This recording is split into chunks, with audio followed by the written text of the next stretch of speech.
from Hollywood, it's time now for... Johnny Dollar. You smell smoke, Johnny? What'd you say? Who is that? This is Henry Willoughby at Fourth State Mutual Insurance Company. Oh, hi, Hank. And I asked if you smell smoke. Should I? What kind? The kind $5,000 makes when it goes up in flames. Where? Over in Cranford, the Peerless junkyard. Junkyard? That's right. But if there's only a $5,000 loss, how can you afford me? Because what I smell is arson.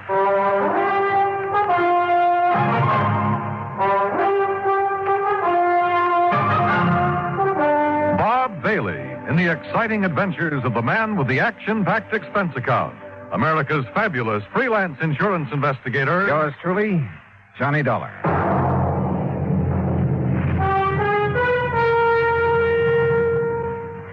And now, Act One of yours truly, Johnny Dollar.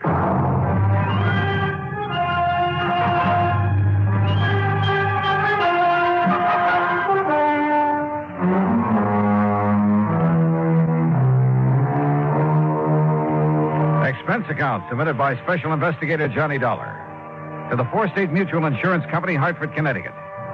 Following is an account of expenses incurred during my investigation of the Peerless fire matter.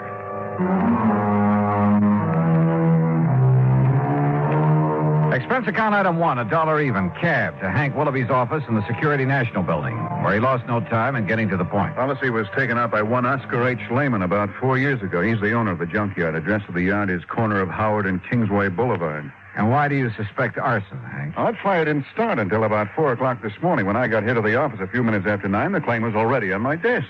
Almost as though he'd had it filled out and waiting, even before the fire occurred, huh? Precisely. How much do you know about this man, Lehman? Well, nothing really outside of the data on the policy. His home address is 232 East 4th Street. Also in Cranford. Yeah. Okay, Hank. I'll see what I can see.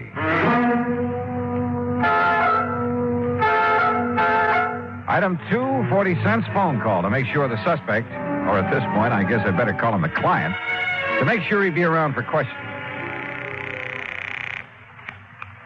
Here speaks Oscar Lehman. Mr. Lehman, this is Johnny Dollar representing your insurance company. So why do you waste time at the telephone? Well, then maybe you're coming here with my check for $5,000 right away, huh? Well, you see, there are a couple of things that... So, all right, I'll be waiting for you when you come with the money. Goodbye. Huh?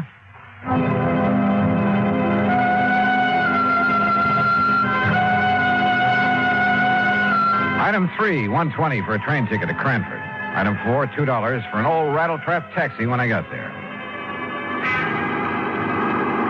Cranford is a new town, or rather a new one built on what was left of the old. When the big clock company folded up at the end of World War II, Cranford kind of fell to pieces. But situated as it was, just a few miles above the busy city of New Haven, a bunch of smart New York operators had stepped in and were busy making a nice modern residential community out of it. New stores, new homes, and all the fixings. You see there in the block up there ahead? Huh? You had a big fire there this day, a big junkyard. Yeah, I see. Man, it was really hot. Thought it was going to take the 3 houses there on Howard Street along with it. You know, flying embers and the heat and all. But the wind swung around. They didn't even get touched. Yeah, well, pull up, will you? I want to look it over. Okay, mister, you're the boss. Hey, you want me to keep the meter running? No, I'll leave you here. Okay. That's 85 cents. But it would have been $1.50 to where you first wanted to go. Okay. Hey, Hey, thanks. Boy, how I hate to see that junkyard gone. Oh? Why? Oh, well, that's where I've been buying my parts to keep this old crate tied together. You know something? It looks it. Now that Peerless is gone, I'll probably either have to get a new cab or either try and fix this one up right, you know, and that costs dough. Yeah, well, happy fixing. Yeah, like I say, though, out of something bad always comes something good. Sure. And I not only mean my taxi, mister, but them houses there, too. Well, what about that? Oh, they're on Howard Street. They've been beefing their heads off ever since the yard got its license. So now, no more junkyard. Now the whole place can be residential like it ought to. Like I always say, out of something bad, always something good, yeah. Yeah. Now, I got to get going. Hey, you know something? Maybe that fire gives me a good idea. Like, maybe I should burn up this old wreck of mine, and the insurance company would have to give me a new one. Hey, how about that? Maybe you'd better be careful who you say that to. Oh, sure. Especially not to an insurance investigator Yeah, like well, me. don't you worry, bud. I'm too smart. You? You? That's right. Oh, happy day. In spite of the valiant efforts of Fire Chief Dale Marley and his crew, the Peerless junkyard was just that, junk. And he agreed with the cab driver. The other property owners were probably glad to see the eyesore go up in flames. Well, you wouldn't like it either, Dollar, having a place like that in your front yard. And just take a look at those folks standing around. You'll see what I mean. Yeah, I must admit they don't look very unhappy about it. So the fire started in the shed that stood right here, huh? That's right, yeah. It was a big shed that Peerless used to store a lot of old furniture and stuff like that. Hey, Peters, hit that corner over there with some more foam. Okay, sir. Yeah, a fellow runs a grocery store on the caddy corner, and he sleeps upstairs over it.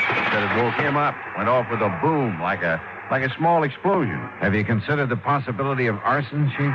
Yeah, I have. That's why I called New Haven and asked them to send up a couple of men from their special squad. But you found no trace. Nothing I could put my finger on. You got any ideas? Yeah? Yeah, I think maybe I have. I learned a long time ago that a lumber yard or a furniture factory were about the worst places in the world to look for signs of arson.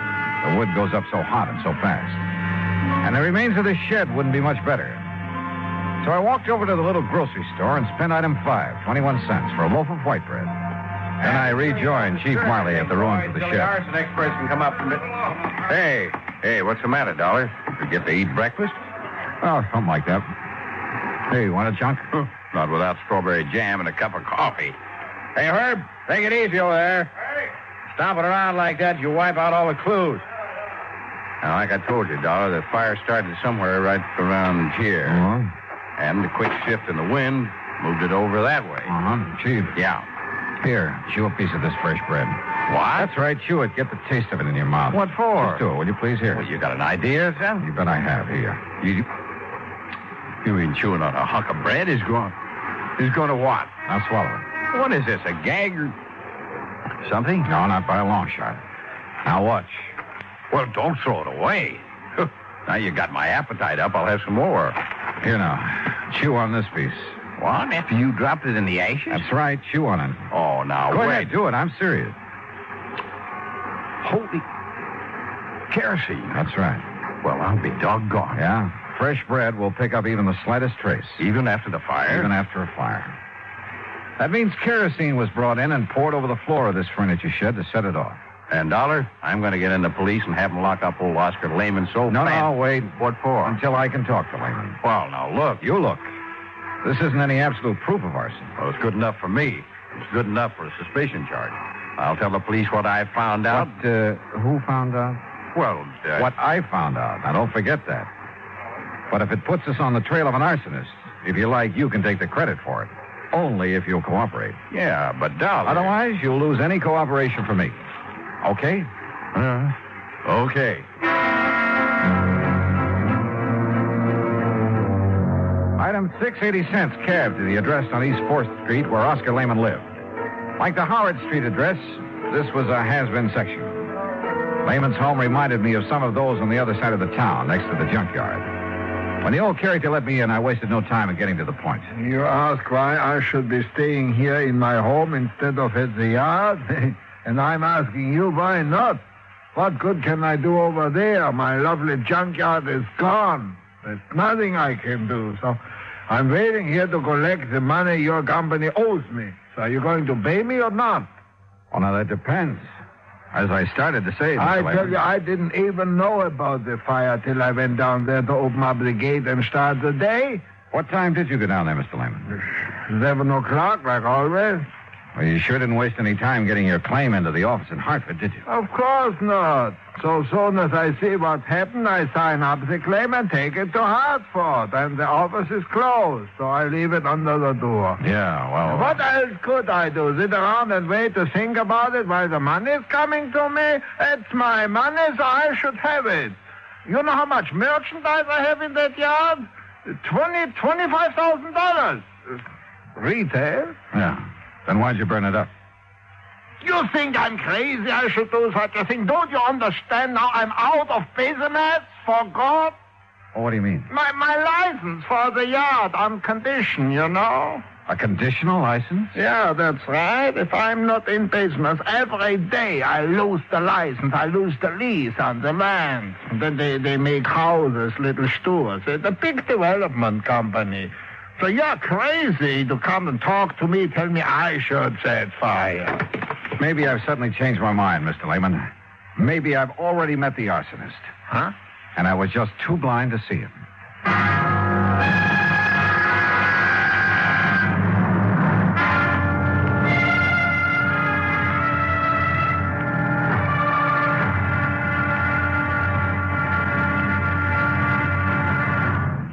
Act two of yours truly, Johnny Dollar, in a moment.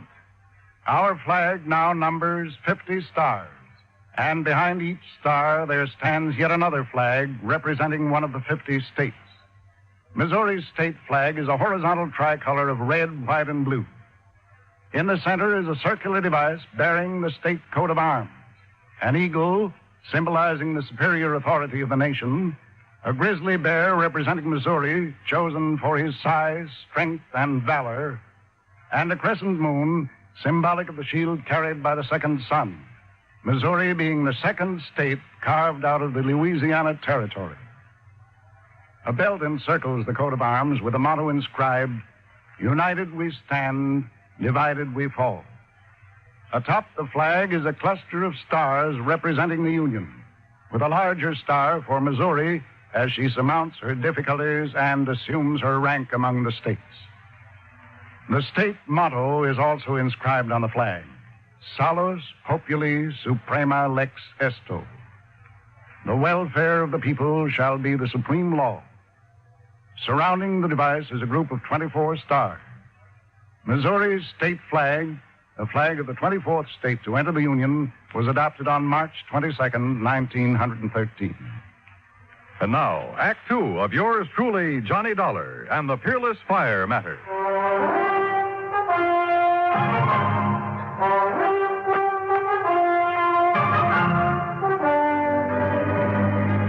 Something the cab driver had said while taking me to the scene of the junkyard fire had suddenly come back to me. He'd been talking about the nearby property owners, homeowners. They've been beefing their head off ever since the yard got its license. So now, no more junkyard. Now the whole place can be residential like it oughta. Yeah, like I always say, out of something bad always comes something good. Item 785 cents, another taxi back to the scene of the fire. The men from the department were still busy cleaning up. Their chief, Dale Miley, had been busy with some detective work. Had some answers that seemed to make good sense. Now, look here, Dolly. You see this hardware? See this groove in the foundation wall? Yeah. Big sliding door, huh? That's right. And here, the lock was still in a hasp. Yeah, I see. It's hardly likely somebody'd try to pull a big sliding door closed and lock it after starting a fire with kerosene. It's too dangerous. Unless he used a wick of some kind. Yeah, but look here. On the side that faced Howard Street. Street? I just call this an alley. Yeah, pretty narrow from the old days. Now, look here. Well, it's window glass. Right. Yeah, there was a window here. You see, here's the two parts of the catch from it. The catch was open. Yeah, but the question is, was it open from the inside or outside? And I think I've got the answer. Look across the street. So? Those homes and the little lawns and gardens in front of them. So what? You see the rocks they all use to border their flower beds? Go on, Chief. Now, look here. Just inside the shed where the window was, I found this rock under the ashes. And, Dollar, it looks to me like somebody threw that rock through the glass, opened the catch, climbed in, spread the kerosene, climbed out, tossed in a light of some kind, and left in a hurry. Yeah, but who? That's just it. You got a better idea than old man Lehman? You talk to him. Yeah, I think I have. Like who? I'll let you know when I find out the name. Well, now, wait a minute, Dollar. I hoped that last crack would keep Chief Marley from sending the police after Oscar Lehman. Maybe he was guilty of firing his own junkyard. But with only $5,000 insurance, it didn't make sense. And I had a couple of better ideas. At least about people who might have had reason to do it. 3, as a matter of fact. 4, there were 3 residences on Howard Street facing what remained of the junkyard. Thanks to the sudden shift of wind, they'd received little damage. I walked down the short length of Howard Street to the first old house. The name Howard McNeil was on the little metal mailbox. Yes, well, what is it? Mr. McNeil, I'm Johnny Dollar, insurance investigator, looking into this junkyard fire. This is a fine time to come around selling insurance after the fire's out. You should know better, young fellow. No, you misunderstood me. I'm Why, not do selling. you know what would have happened if that wind hadn't changed? It would have set this whole block on fire. That's what it would have done. Would have burned us all out. We'd have been helpless. Yes, Mr. McNeil. Especially that poor widow lady Miss Cummings down there in the third house right across from the shed where the whole thing started. Mr. McNeil, Yes? I'm not here to sell insurance. I'm investigating the fire, understand? Well, don't. What's that? You can stop right now. Just leave things as they be. Don't you know that fire was a blessing? I'm not quite sure I said blessing. That fire was the finest thing that's happened around here in years. Oh, you like its having happened, huh? You just bet I do. The only way we could ever get rid of that awful pile of junk right in our front yards. Now, maybe they'll give us back our nice little park that used to sit there. Or build a lot of track houses. Yeah, all right. What did they do? Anything is better than that wretched junkyard. I've hated it. Everybody's hated it. I hated it. Enough to set it on fire? Yes, sir. Absolutely. Oh, no. Was it me? Well? Mr. Dollar.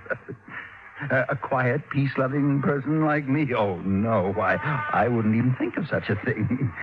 Especially since that fire might have got out of control and burned me out. Well, you carry insurance, of course. I do not. I don't believe in it. No, so don't you try to tell me anything. I told you I'm an investigator. Well, why don't you ask that Nazi if he had insurance? Nazi? Yes, that Oscar Lehmann that owned that dirty junkyard. Why do you call him that? Well, he's a German, isn't he? Well, that doesn't make him a Nazi. Well, it does to me.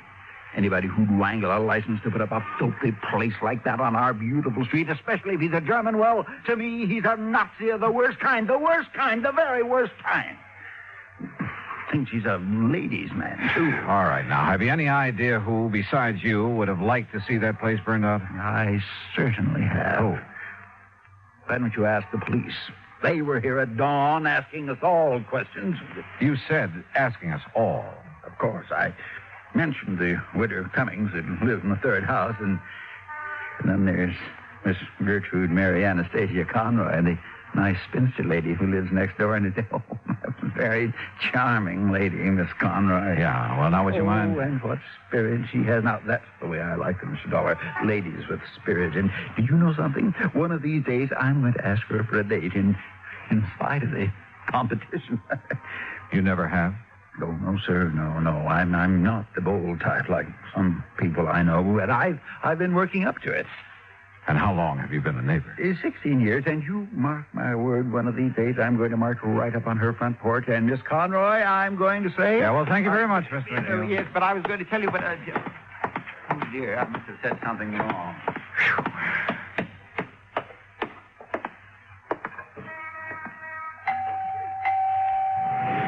And what the devil is it you'd be wanting? Miss Conroy? That's right. And don't you see the sign beside the door? No peddlers, no solicitations.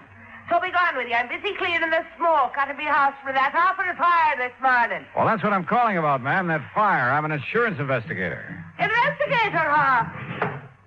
Oh, now, just a...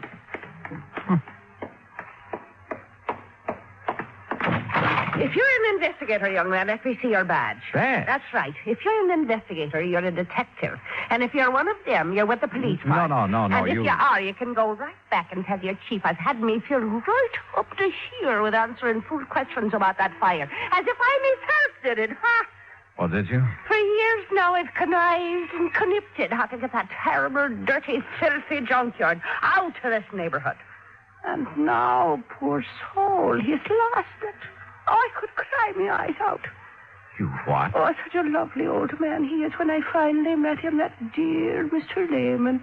Oh? Oh, the horrible things that Hitler done to him before he escaped them Nazis that took over his fine old country. And when he got here, he put all his savings in that lovely second-hand lot. Lovely. So he could earn an honest living. I'm afraid I don't understand. Such a fine man.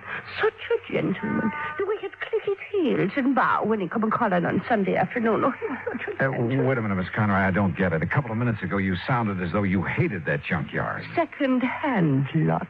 Oh. And so I did. Until I got to know that nice Mr. Lehman. And I'll tell you this. in spite and despite of the fact they won't ever let him set up in the same kind of business again. If it takes every cent I own, I'll see that he gets started in something else. Well, I'll be... Investigator, huh? Insurance investigator. And then I suppose I can tell you confidential that I've set me cap for dear Oscar. You mean you hope to marry him? Aye, and that I will before I'm through. But I got the impression that your neighbor, Mr. McNeil... Oh, that crazy old stick in the mud, that old coot. Ha! But if you're from the insurance company, how can I help you, lad, with your investigation thing? Well, you can't tell me this. Was your friend, Mr. Lehman, in need of money, particularly? Well, no. His business has been good. He drives a nice car and keeps a nice home. But like I said, if he needs more than he's got to get started again, I'll be the first to help him. Besides, it will sort of help to bring us closer together if I'm worrying about him a bit. No, won't it? Yes, I guess it will. I just want to make sure. Now, wait a minute. Yeah? It's so blind I was thinking of me darling Oscar. So that's what you were up to with your nasty questions. What? Implicating that he might have burned up his place by his own self to get the insurance money. Is that what your evil, filthy mind was thinking of? I didn't say that. But that's what you meant, now, ain't it? No, after all, somebody set that fire.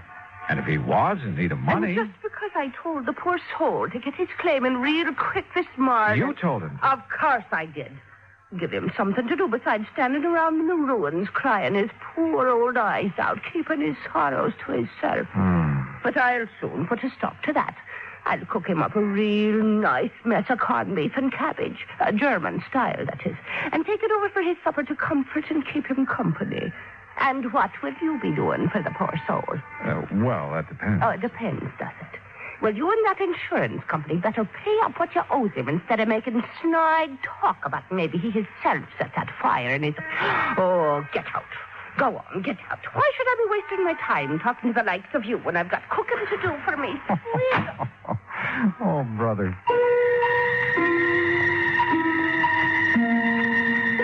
This was turning out to be the most offbeat insurance matter I ever handled. Well, there was only one suspect left. The woman living in the third house opposite the shed where the fire had started. The widow Cummings, McNeil had called her. I went up on the porch, rang the doorbell. And again.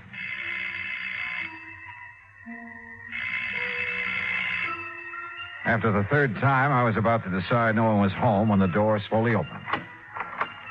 And just inside the door, in a wheelchair, sat a little old lady, pale, gray-haired. Her face reflected years of pain and worry. I've been waiting for you to come, Mr. Dollar. So you know who I am. I overheard you at my window when you talked to Mr. McNeil and Miss Conroy. Listening to the neighborhood is the only thing I have left these days, tied down as I am to this wheelchair. Yes, I see. I'm sorry. Come in and sit down, please. Thanks. There's, no one to take care of you here? Only Rudolph, who does as little as he dares. And you must take him away, Mr. Dollar. Rudolph? My stepson, who keeps me here, waits for me to die. What? Not even a rest home where I'd have care and friends, but here to die. He'd help me die, too, if he dared, because of the money. What money, Mrs. Cummings? That my husband left me. A lot, Mr. Dollar. And this Rudolph wants to get his hands on it? That's all he wants. That's why he wants me dead. But he hasn't dared kill me, because everybody knows that we're alone here together. And if I should die from his neglect, they'd know he did it. But he's smart. That's why he thought of the fire. He what? He thought that it would burn down this house, too, and trap me here. Mrs. Cummings, do you know what you're saying? The divine providence. The changing wind kept the fire away. He set that fire to burn this house and you? He's clever. He made it known that he'd be away all night, that he wouldn't be back here until he finished his work at the plant in New Haven. But he came back, Mr. Dollar, this morning before dawn. I heard him here in this house. And from this window, I could see him in the moonlight. Mrs. Cummings. No, I must tell you. Quickly, because he'll be coming back from work. His work. To keep up appearances, to keep them from suspecting. His gambling. The terrible people he goes out with at night. Gangsters, that's all. And I must tell you, because if I don't... Listen to me. I'm listening. I saw him take a can, the kerosene we keep in the cellar for when the electricity goes out. He took it across the street. He broke the window of the shed and went in.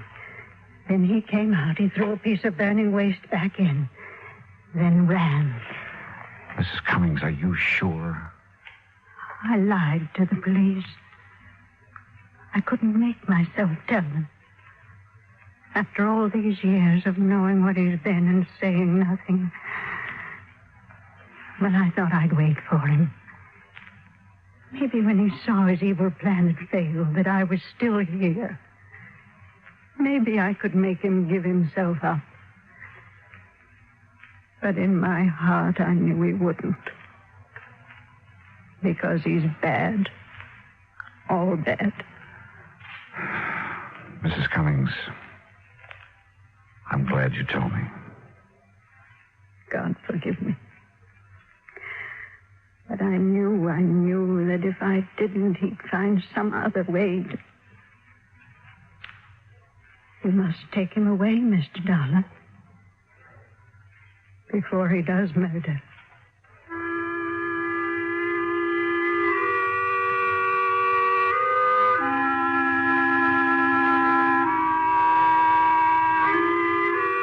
Expense account item 8, $10, board and room.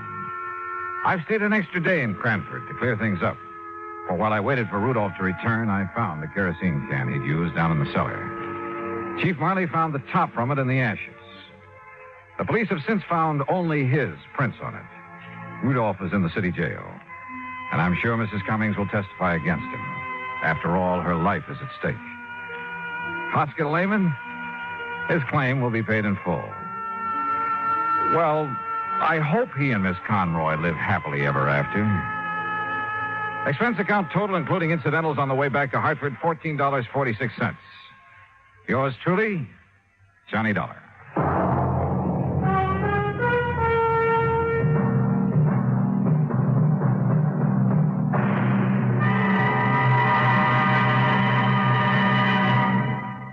Now, here's our star to tell you about next week's story. Next week, exploration in the high Sierra country of California.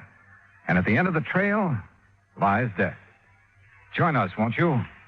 Yours truly, Johnny Dollar.